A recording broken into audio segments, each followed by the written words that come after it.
ಎಲ್ಲರಿಗೂ ನಮಸ್ಕಾರ. ಈಗ ಸ್ವಲ್ಪ ಹೊತ್ತು ಸಿರಿದಾಸನ ನೀತಿಶಾಸ್ತ್ರೀಯ ಕೆಲವು ಶ್ಲೋಕಗಳನ್ನು ಚರ್ಚಿಸೋಣ.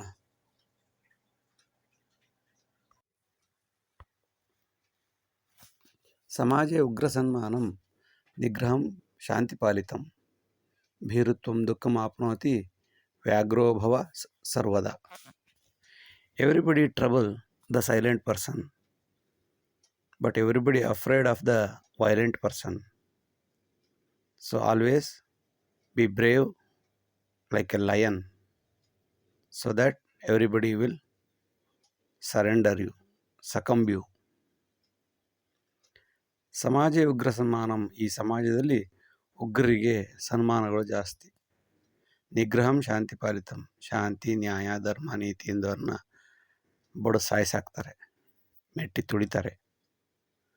ಭೀರುತ್ವಂ ದುಃಖಂ ಆಪ್ನೋತಿ, ಆಯಿತು ಬುದ್ಧಿ ಶರಣು ಹಣ ಹಾಕ ಅಂದ್ಕೊಂಡಿದ್ರೆ ಅವರಿಗೆ ದುಃಖಗಳೇ ಹೊರತು ಸುಖವೇನಿರೋದಿಲ್ಲ. ಆದ್ದರಿಂದ ವ್ಯಾಘ್ರೋಭವ ಸರ್ವದ, ಸಿಂಹದಂತೆ ಹುಲಿಯಂತೆ ಬಾಳು, ಸತ್ಯಕ್ಕೆ ಹೆದರಬೇಡ, ದುಃಖಕ್ಕೂ ಹೆದರಬೇಡ. ಸತ್ಯವಿದ್ದಾಗ ಧೈರ್ಯದಿಂದ ಎದುರಿಸಿ ಸಿಂಹದಂತೆ ಬಾಳು. ದುರಾಚಾರೇಣ ಯದ್ವ್ಯಕ್ತಿ ದುಷ್ಟ ಇತ್ಯಭಿಧೀಯತೆ, ಶಿಶುನಾಮ ಶುಭಾರಂಭೆ ದುಷ್ಟಸ್ಯ ನಾಮ ವರ್ಜಿತಂ. We can become a bad person by our attitude, and no one put our name for the next generation because we have the bad attitude. People won't put the name of the Kamsa, Ravana, Kumbhakarna, Shurpanaki, Mantare, even Duryodhana also, Shakuni. These are all names people won't put for their children. ದುರಾಚಾರೇಣ ಯದ್ವ್ಯಕ್ತಿ, ಕೆಟ್ಟ ಆಚಾರದಿಂದ ಯಾವ ವ್ಯಕ್ತಿಯು ದುಷ್ಟ ಎನಿಸಿಕೊಳ್ಳುತ್ತಾನೆಯೋ, ಶಿಶುನಾಮ ಶುಭಾರಂಭೆ, ನಾಮಕರಣ ಸಮಾರಂಭದಲ್ಲಿ ಮಕ್ಕಳಿಗೆ ಇಂಥವರ ಹೆಸರನ್ನು ಯಾರೂ ಇಡುವುದೇ ಇಲ್ಲ. ದುಷ್ಟಸ್ಯ ನಾಮ ವರ್ಜಿತಂ, ದುಷ್ಟರ ಹೆಸರನ್ನು ಯಾರೂ ತಮ್ಮ ಮಕ್ಕಳಿಗೆ ಇಡುವುದಿಲ್ಲ, ಯಾವ ತಾಯಿಯೂ ಇಡಲು ಬಿಡುವುದಿಲ್ಲ.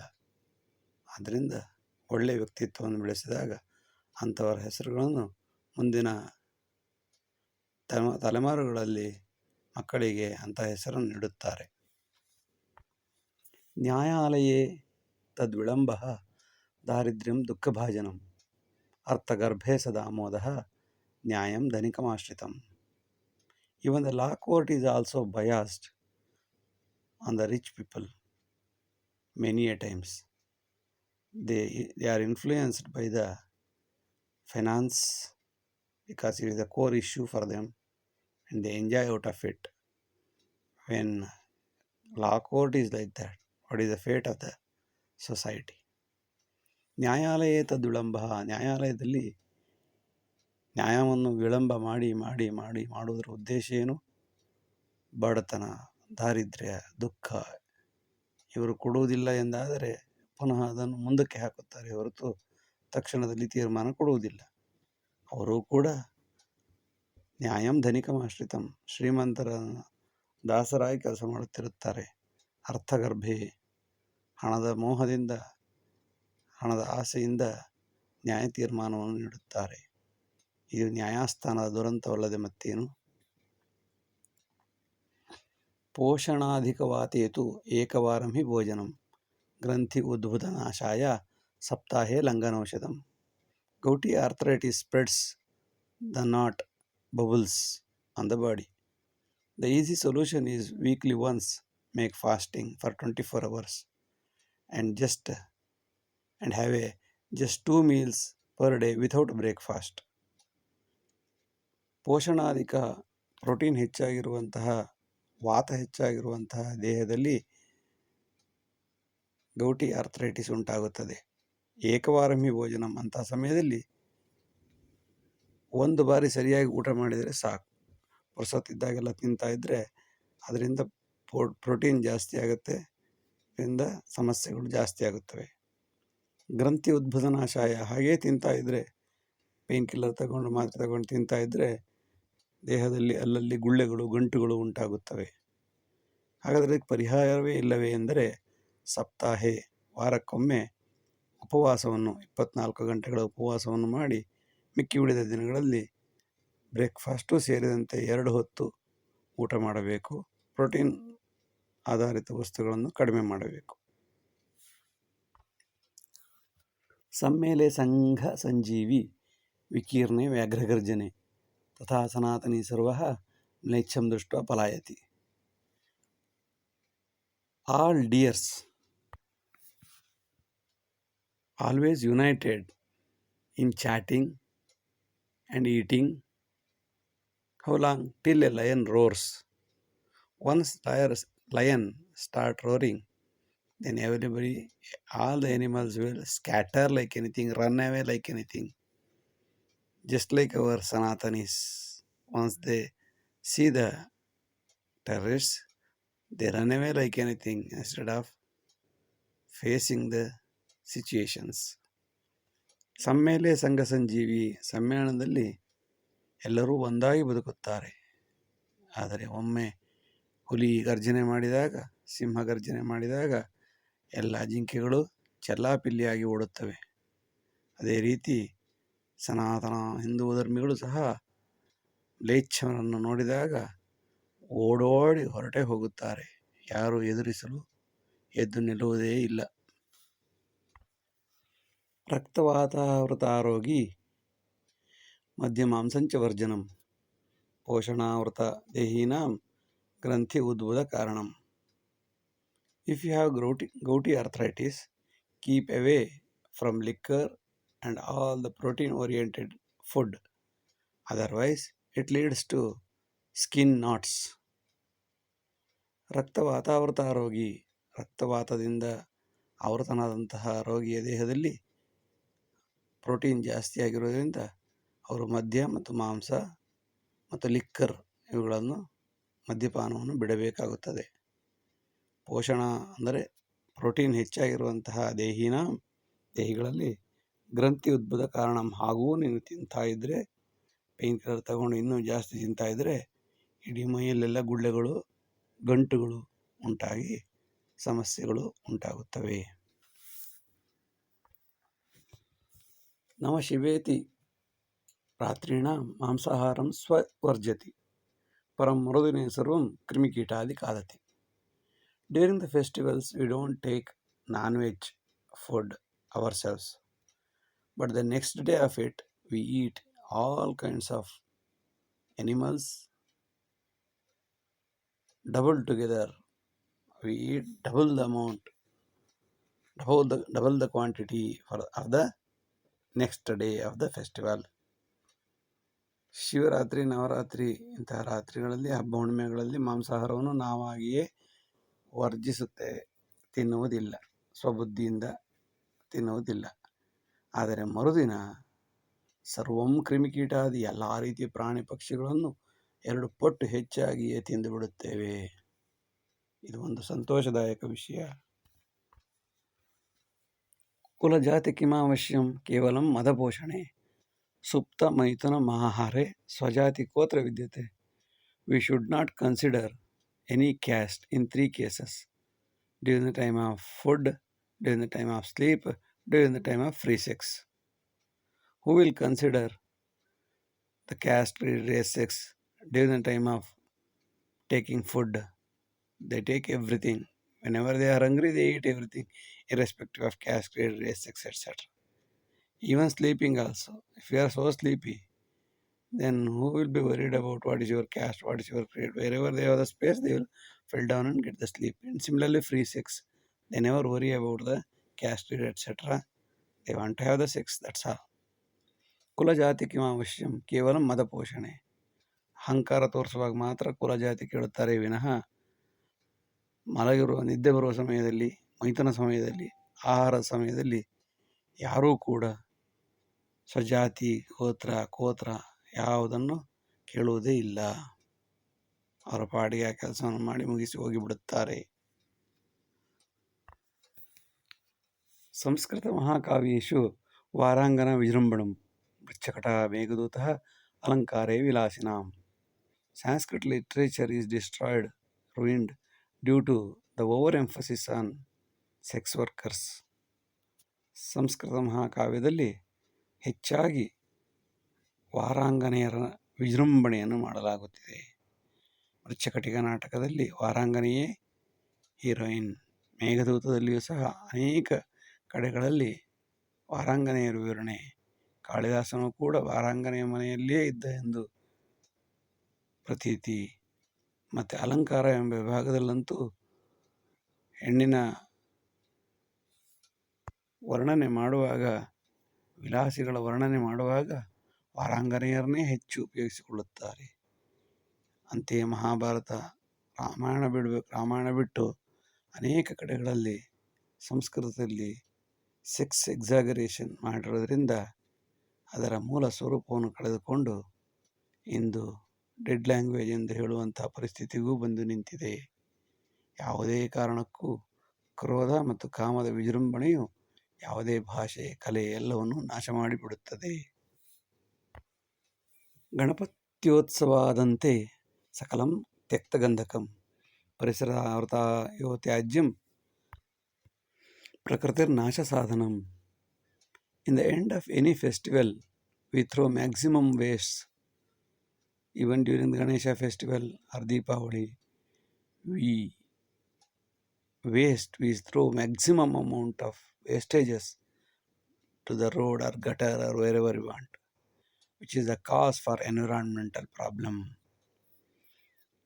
ಗಣಪತಿ ಉತ್ಸವದ ಆದ ನಂತರ, ದೀಪಾವಳಿ ಆದ ನಂತರ ಮರುದಿವಸ ಎಷ್ಟು ಕಸವನ್ನು ಜನ ಹಾಕಿರುತ್ತಾರೆ. ದೇವರ ಹೆಸರಿನಲ್ಲಿ ಮಾಡುವ ಮೋಸವಲ್ಲವೇ.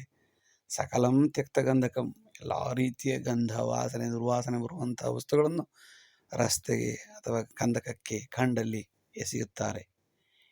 ಇದೇ ಕಾರಣವಲ್ಲವೇ ಪರಿಸರಕ್ಕೆ.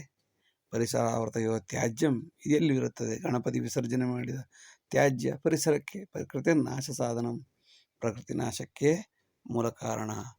ಮಾಡಿದ ಪೂಜೆಗಿಂತ ಮಾಡುವ ಶಾಲೆ ದಿನಚರ್ಯರ್ಥಂ ಪ್ರಯೋಗೇ ವೃತ್ತಿ ಜೀವನಂ. ಗುರೋರವಶ್ಯಂ ಕಾಠಿಣ್ಯೇ ದಶಕೋಶ ಪುರಸ್ಸರಂ. ಸಾಮಾನ್ಯವಾಗಿ ಶಾಲೆಗಳಲ್ಲಿ ಅಂದರೆ ಕಾಲೇಜುಗಳಲ್ಲಿ ವಿದ್ಯಾರ್ಥಿಗಳಿಗಾಗಿ ಮಾಡುವ ದಿನಚರಿ ಅಟೆಂಡೆನ್ಸ್ ವ್ಯರ್ಥ, ವೇಸ್ಟ್. ಇದರ ಬದಲಾಗಿ ಅವರಿಗೆ ಪ್ರಾಯೋಗಿಕವಾದ ವೃತ್ತಿ ಜೀವನವನ್ನು ಸಮಾಜದಲ್ಲಿ ಹೇಳಿಕೊಟ್ಟಾಗ ಗುರೋರವಶ್ಯಂ ಕಾಠಿಣ್ಯ. ಜೊತೆಗೆ ವಿದ್ಯಾಭ್ಯಾಸ ಮಾಡುವ ಯಾವ ವಿದ್ಯಾರ್ಥಿಗಾದರೂ ಕಠಿಣತೆ ಇದ್ದಾಗ, ಸಮಸ್ಯೆ ಇದ್ದಾಗ ಗೈಡ್ಲೈನ್ಸ್ ಮಾಡಬೇಕು. ಅಂಥ ಶಿಕ್ಷಣ ದೇಶಕೋಶ ಪುರಸ್ಸರಂ. ದೇಶ ಸೊತ್ತು ಕೋಶ ಓದು ಎಂಬ ಮೂಲಕ ಒಳ್ಳೆಯ ಜ್ಞಾನವನ್ನು ಪಡೆಯಲು ಸಾಧ್ಯವಾಗುತ್ತದೆ. ಸುಮ್ಮನೆ ತರಗತಿಯಲ್ಲಿ ಕುಳಿತ ವಿದ್ಯಾರ್ಥಿಯು ಜೀವನ ಮಾಡಲು ಬರುವುದಿಲ್ಲ, ಈ ಕಡೆ ವಿದ್ಯಾಭ್ಯಾಸವೂ ಸರಿಯಾಗಿರುವುದಿಲ್ಲ. ಒಟ್ಟಿನಲ್ಲಿ ಹೇಗೋ ಬದುಕುತ್ತಾರೆ. Stop the daily attendance for adults in the class. They should come to the teacher only during the difficulties. Remaining all the time they should be practical in the real life. Then education will be meaningful. किमर्थं पंडितं दृष्ट्वा सदा दोषयति जनाः शोधनं तत्र कर्तव्य परिहारम् अनन्तरं. The research should be made to find the reason for why the people dislike the pandits after getting all the help from them. After making the research about this, then we have to find out the solutions for this, remedy for this.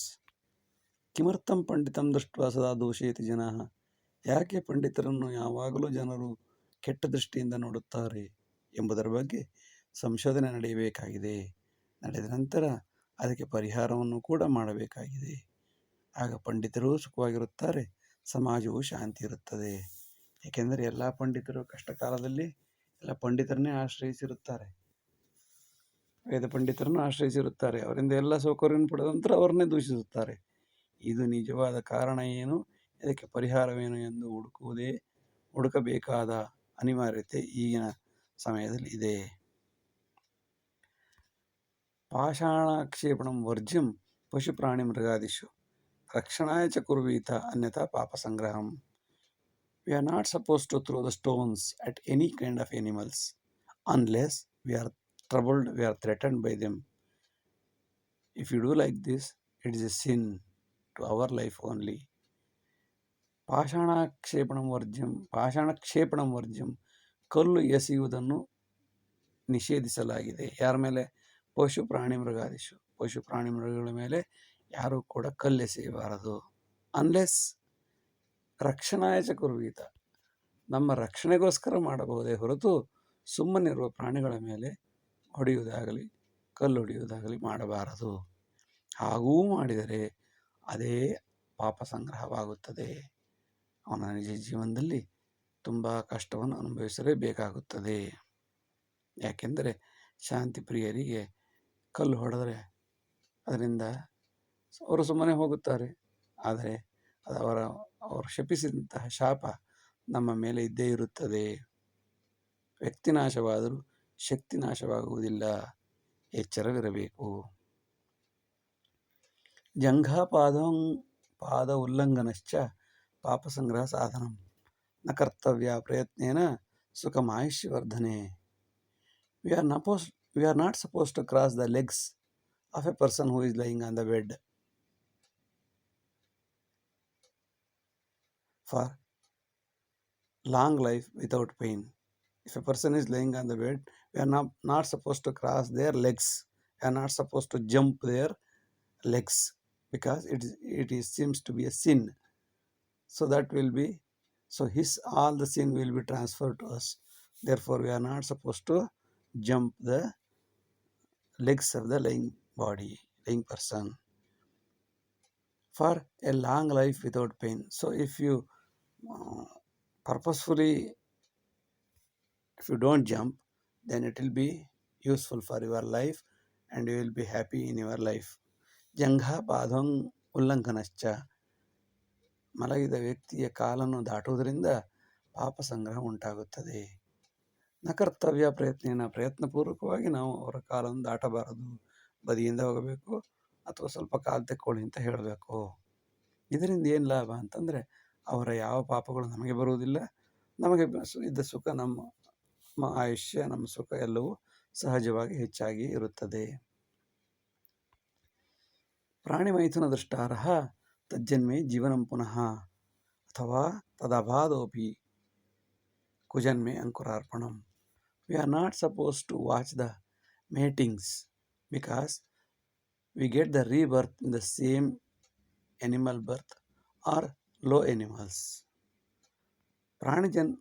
ಪ್ರಾಣಿ ಮೈಥುನ ದೃಷ್ಟಾರಃ, ಪ್ರಾಣಿಗಳು ಮಾಡುವ ಮೈಥುನವನ್ನು ಯಾರೂ ನೋಡಬಾರದು. ಹಾಗೆ ನೋಡಿದರೂ ಕೂಡ ಅದರಿಂದ ಅಂತಹ ಪ್ರಾಣಿ ಜನ್ಮವೇ ಉಂಟಾಗುತ್ತದೆ. ಅಂತಹ ಪ್ರಾಣಿ ಜನ್ಮ ಉಂಟಾಗದಿದ್ದರೂ ಅದಕ್ಕಿಂತ ಕೆಟ್ಟದಾದ ಕೊಚ್ಚೆಯಲ್ಲಿ, ಚರಂಡಿಯಲ್ಲಿ ಬಾಳುವ ಕ್ರಿಮಿ ಕೀಟಾದಿ ಜನ್ಮವು ನಮಗೆ ಕುಜನ್ಮೆ ಅಂಕುರಾರ್ಪಣಂ, ಕೆಟ್ಟ ಜನ್ಮದಲ್ಲಿ ನಾವು ಹುಟ್ಟಿ ಬರಬೇಕಾಗುತ್ತದೆ. ಜೀವನೇ ಲಬ್ಧ ಸುಜ್ಞಾನಂ ಬಾಲಾನಾಂ ವೃದ್ಧಬೋಧನಂ ವೃದ್ಧಾನಾಂ ಮೌನ ದಾಕ್ಷಿಣ್ಯಂ ಕ್ರೌರ್ಯಮುತ್ಪತ್ತಿ ಸಾಧನಂ. When the senior citizens hesitate to pass the skill to the juniors, and if they don't tell the real truth of life for their children or juniors, they are responsible for the cruelty of the society or cruel society. ಜೀವನೇ ಲಬ್ಧ ಸುಜ್ಞಾನಂ, ಜೀವನದಲ್ಲಿ ಪಡೆದಂತಹ ಸುಜ್ಞಾನವನ್ನು ಯಾವ ವೃದ್ಧನು ಬಾಲಾನಾಂ ವೃದ್ಧ ಬೋಧನೆ, ತಾನು ತಿಳಿದಂತಹ ಹಿರಿಯ ನಾಗರಿಕನಾಗಿ ತನ್ನ ಕರ್ತವ್ಯವೇನೆಂದರೆ ಮಕ್ಕಳಿಗೆ ತನ್ನ ಎಲ್ಲ ಜ್ಞಾನವನ್ನು ಒಂದಲ್ಲ ಒಂದು ರೀತಿಯಲ್ಲಿ ಹಂಚಬೇಕು, ಕೊಡಬೇಕು. ಬಾಲಾನಾಂ ವೃದ್ಧ ಬೋಧನೆ ಮಾಡಬೇಕು. ನನಗೇನು ಸಂಬಂಧಪಟ್ಟಿಲ್ಲ, ನಾನು ಪೆನ್ಷನ್ ಬರುತ್ತೆ, ಆರಾಮಾಗಿದ್ದೀನಿ ಎಂದು ಕುಳಿತುಕೊಳ್ಳಬಾರದು. ಸಾಧ್ಯವಿದ್ದ ಕಡೆಯೆಲ್ಲ ತಪ್ಪು ಮಾಡುವ ಮಕ್ಕಳಿಗೆ ಅಥವಾ ಜ್ಞಾನವನ್ನು ಕೊಡಬೇಕಾದ ಮಕ್ಕಳಿಗೆ ತಮಗಿರುವ ಸುಜ್ಞಾನವನ್ನು ಕೊಡಲೇಬೇಕು. ವೃದ್ಧಾನ ಮೌನ ದಾಕ್ಷಿಣ್ಯಂ, ಅಥವಾ ವೃದ್ಧರ ಈ ಮೌನ ಹೇಳಿಕೊಡದಿರುವುದು, ಮಿಯರ್ ಸೈಲೆನ್ಸ್ ಇಸ್ ಕಮ್ಯುನಿಕೇಷನ್, ಸುಮ್ಮನಿರುವುದು, ಅಥವಾ ನನಗ್ಯಾಕೆ ಬೇಕು ಬಿಡು, ಹಾಳಾಗಿ ಹೋಗಲಿ ಬಿಡು ಎಂದು ತಾತ್ಸಾರ ಮಾಡುವುದು, ಒಳ್ಳೆಯ ಜ್ಞಾನವನ್ನು ಹಂಚದಿರುವುದು, ತನ್ನ ಸ್ವಾರ್ಥಕ್ಕಾಗಿಯೇ ತಾನು ಸುಮ್ಮನಿರುವುದು ಎಲ್ಲವೂ ಕೂಡ ಸಮಾಜದ ಕ್ರೌರ್ಯ ಉತ್ಪತ್ತಿಗೆ ಸಾಧನವಾಗಿದೆ. ಸಮಾಜದಲ್ಲಿ ಇವತ್ತು ಟೆರರಿಸ್ಟ್ ಅಟ್ಯಾಕ್ ಜಾಸ್ತಿ ಆಗೋದಕ್ಕೆ ಕಾರಣ ಏನು ಅಂತಂದರೆ, ನಿಜವಾಗಿ ಜ್ಞಾನಿಗಳು ಸುಮ್ಮನೆ ನಮಗೆ ಯಾಕೆ ಬೇಕು ಬಿಡು ಎಂದು ಸುಮ್ಮನೆ ಕುಳಿತುಕೊಳ್ಳುವುದೇ ದೊಡ್ಡ ದುರಂತ. ಇದು ಮುಖ್ಯ ಕಾರಣ. ಸಂಧ್ಯಾ ಪೂಜಿತ ವಿದ್ಯಾರ್ಥಿ ಸಮಾಜೆ ಸರ್ವಪೂಜಿತಃ. ಜಪಧ್ಯಾನೆ ಕಂಠಪಾಠೆ ಸದ್ಬುದ್ಧಿರ್ಭವತಿ ನಿಶ್ಚಯಂ. Those who chant God or pray during the sunrise and the sunset, they definitely get a sound skill and knowledge and worshipped by everybody in future. ಸಂಧ್ಯಾಕಾಲದಲ್ಲಿ ಪೂಜೆ ಮಾಡುವ ಯಾವ ವಿದ್ಯಾರ್ಥಿಯೂ ಸಾಯಂ ಸಂಧ್ಯಾ, ಪ್ರಾತಃ ಸಂಧ್ಯಾ, ಸೂರ್ಯ ಮುಳುಗುವ ಮತ್ತು ಹುಟ್ಟುವ ಸಮಯದಲ್ಲಿ ಯಾರು ಜಪಧ್ಯಾನ ಕಂಠಪಾಠ ಮುಂತಾದವುಗಳಲ್ಲಿ ಪ್ರಯತ್ನನಾಗಿರುತ್ತಾನೆಯೋ ಅವರು ಸಮಾಜದಲ್ಲಿ ಸರ್ವಪೂಜಿತರಾಗಿರುತ್ತಾರೆ. ಜೊತೆಗೆ ಅವರಿಗೆ ಒಳ್ಳೆಯ ಬುದ್ಧಿಯೂ ಬರುತ್ತದೆ. ಜೊತೆಗೆ ಅವರ ಉದ್ಧಾರವೂ ಸಾಧ್ಯವಾಗುತ್ತದೆ ಎಂಬುದರಲ್ಲಿ ಸಂಶಯವೇ ಇಲ್ಲ. ದಶವರ್ಷಾನಂತರಂ ಬಾಲಃ ಆರ್ಜನಂ ಶ್ರಮಸಂಪದೆ ಕರ್ಮೋತ್ತುಂಗೆ ಸದಾ ಲಾಭಃ ಸ್ವ ಉದ್ಯೋಗೆ ವಿನಾಶ್ರಯಂ. After 10 years or 15 years of age, all the children should learn to earn something themselves. This leads to self-reliance in the near future for them. ದಶವರ್ಷಾನಂತರಂ ಬಾಲಃ, 15 ವರ್ಷಗಳ ನಂತರ ಮಕ್ಕಳು ಯಾವಾಗಲೂ ದುಡಿಮೆಯಿಂದ ಶ್ರಮಿಸಿ ವಿದ್ಯಾರ್ಜನೆಯನ್ನು ಮಾಡಬೇಕು. ಭಿಕ್ಷಾರ್ಜನೆ ಏನಾದರೂ ಮಾಡು, ಏನಾದರೂ ಒಂದು ಕೆಲಸ ಮಾಡು, ಸಣ್ಣ ಪುಟ್ಟ ಕೆಲಸಗಳನ್ನು ಮಾಡಿ ತಮ್ಮ ಹಣವನ್ನು ತಾವೇ ದುಡಿದು ಸಂಪಾದಿಸಿಕೊಳ್ಳಬೇಕು. ಕರ್ಮೋತ್ತುಂಗೆ ಸದಾ ಲಾಭ, ಕೆಲಸ ಮಾಡದೆ ಅಪ್ಪನ ದುಡ್ಡಿನಲ್ಲಿ ವಿದ್ಯಾಭ್ಯಾಸ ಮಾಡುವುದು ಒಳ್ಳೆಯದಲ್ಲ. ಕರ್ಮೋತ್ತುಂಗೆ, ಕೆಲಸವನ್ನು ಮಾಡಿಕೊಂಡು ಅದರಿಂದ ಬಂದ ಲಾಭದಿಂದ ನಿಜ ಜೀವನವೂ ಅರ್ಥವಾಗಿರುತ್ತದೆ, ಕಷ್ಟದಿಂದ ಸಂಪಾದನೆಯಾಗಿರುತ್ತದೆ, ಬೇರೆಯವರ ಮೇಲೆ ಹೊರೆಯೂ ಆಗಿರುವುದಿಲ್ಲ. ಇದು ಮುಂದೆ ಅವರಿಗೆ ಸ್ವ ಉದ್ಯೋಗ ಮಾಡಲು ಸಹಾಯವಾಗಿ ವಿನಾಶ್ರಯಂ, ಯಾರ ಹತ್ರನೂ ಹಣ ಬುದ್ಧಿ ಸರ್ ಅಂತ ಕೇಳುವಂಥ ಯಾವ ಪ್ರಮೇಯವೂ ಬರುವುದಿಲ್ಲ. ಇವರೇ 10 ಜನಕ್ಕೆ ಕೆಲಸ ಕೊಡುವ ಸ್ಥಿತಿಗೆ ಬರುತ್ತಾರೆ.